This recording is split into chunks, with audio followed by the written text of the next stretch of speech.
Bonjour, mesdames et messieurs, j'espère que vous allez bien.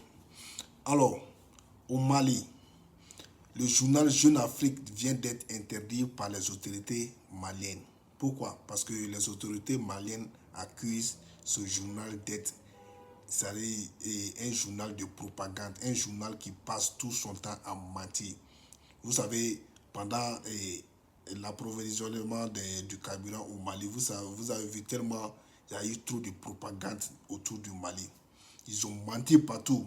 Le Mali est entre un tenaille entre Bamako et Sigasso. Les djihadistes ont fait un blocus sur le Mali. Le pétrole ne passe plus. Les carburants sont brûlés. Bamako est pris. Les djihadistes sont à la porte de Bamako. Tout ça, c'était du mensonge.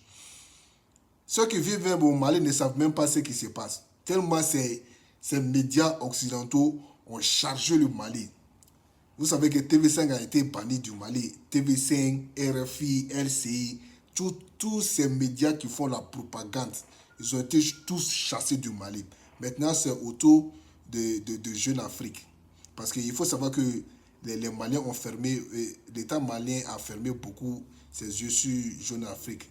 Autant eux, ils avaient chassé RFI, France 24, TV5 Monde. C'est en ce temps-là qu'ils devraient chasser Jeune Afrique. Mais je ne sais pas pourquoi ils ont mis du temps à chasser Jeune Afrique. Ça, ce sont des médias qui font la propagande, qui mentent matin, midi, soir sur les pays de l'AES. Tout ça pour plaire à Emmanuel Macron. C'est pour ça que les autorités maliennes ont compris. Ils disent que c'est bon comme ça. Jeune Afrique, ce journal-là, la circulation, elle est interdite.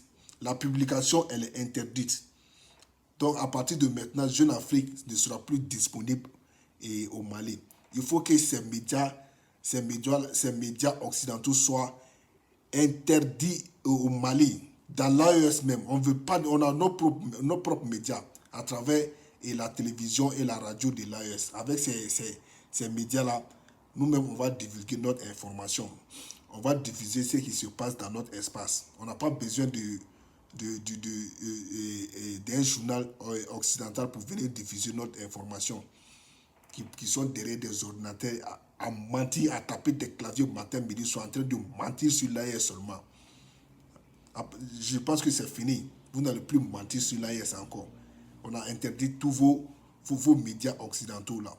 Pourquoi vous ne parlez pas de ce qui se passe en Europe là-bas? Il faut parler de ça.